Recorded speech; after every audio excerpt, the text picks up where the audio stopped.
الله أحد الله الصمد قل هو اللہ احد، کہہ دو اے نبی وہ اللہ ایک ہے۔ سورہ الاخلاص ایک چھوٹی سی سورت ہے لیکن قرآن کی سب سے طاقتور سورتوں میں سے ایک ہے۔ یہ صرف 4 آیت کی سورت ہے لیکن توحید کا فل کانسیپٹ اس سورت میں سمایا ہوا ہے، یعنی اللہ کی وحدانیت جو اسلام کی بنیاد ہے۔ لائف میں ہم بہت بار جانے یا انجانے میں لوگوں پر ڈیپینڈ ہو جاتے ہیں۔ جاب کے لیے لوگوں سے سفارشیں کرواتے ہیں، پیار کے لیے کسی سے بھیک مانگ رہے ہوتے ہیں، پیسوں کے لیے کسی اور پر ڈیپینڈنٹ ہو جاتے ہیں، اور اپنی زندگی میں اپریسیشن کے لیے بھی لوگوں پر ڈیپینڈ ہو جاتے ہیں۔ لیکن سورہ اخلاص ہمیں یہ یاد دلا رہی ہے کہ اصل میں صرف اللہ ہی ہے جو آپ کے لیے کافی ہے، کیونکہ اللہ ایک ہے۔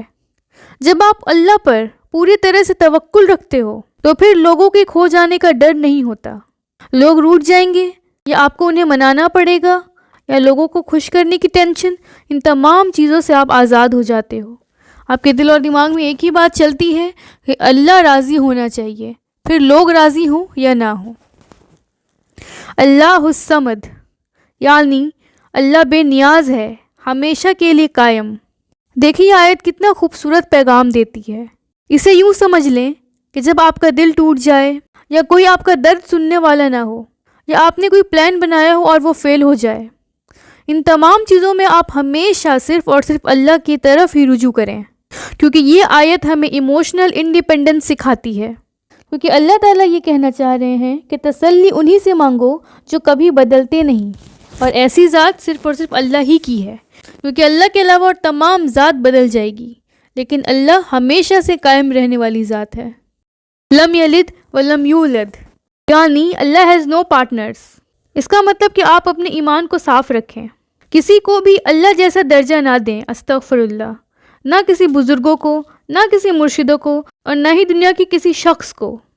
پورے ایمان کا مطلب ہوتا ہے کہ اللہ کا کوئی شریک نہیں، Allah is the one and only one. اس حقیقت کو جب ہم دل اور دماغ سے تسلیم کر لیتے ہیں تو زندگی میں سکون اور کلیئرٹی آٹومیٹیکلی آنے لگ جاتی ہے۔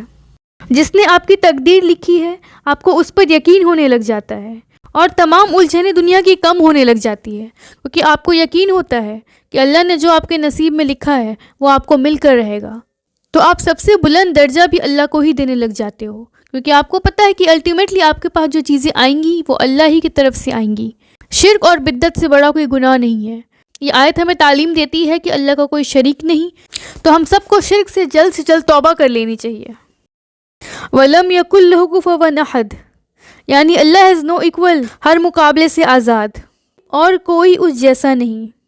ہم کمپیریزن کی دنیا میں رہ رہے ہیں، لک، سکسیس، ریلیشن شپ، ان تمام چیزوں میں کمپٹیشن چلتا رہتا ہے، لیکن یہ آیت ہمیں یہ تعلیم دیتی ہے کہ اللہ کی بنائی ہوئی مخلوق کا کسی بھی چیز میں کوئی مقابلہ نہ کرو، کیونکہ صرف اللہ ہی ہے جو بے مثال ہے۔ انسانوں سے مقابلہ کرنے میں آپ کا دماغ ہر وقت الجھا رہے گا، آپ کبھی سکون نہیں محسوس کر پاؤ گے۔ یہ کمپیریزن کی ریس ایسی ہے جو قبر میں جانے سے پہلے ختم ہی نہیں ہوگی۔ تو جب آپ یہ سمجھ لیتے ہیں تو ہر طریقے کی انسیکیورٹی، حسد، کمپیریزن سب دھیرے دھیرے ختم ہونے لگ جاتے ہیں۔ اور نبی پاک صلی اللہ علیہ وسلم نے فرمایا کہ سورہ اخلاص پڑھنا قرآن کا 1/3 حصے کے برابر ہے۔ اس کا مطلب اگر آپ 3 بار دل سے سورہ اخلاص پڑھتے ہو تو اس کا ثواب تقریباً مکمل ایک قرآن پڑھنے کے جتنا ہوگا۔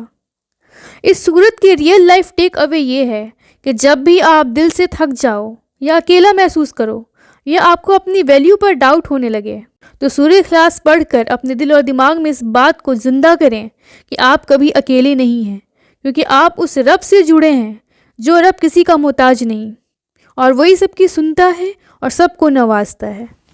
جزاک اللہ خیر۔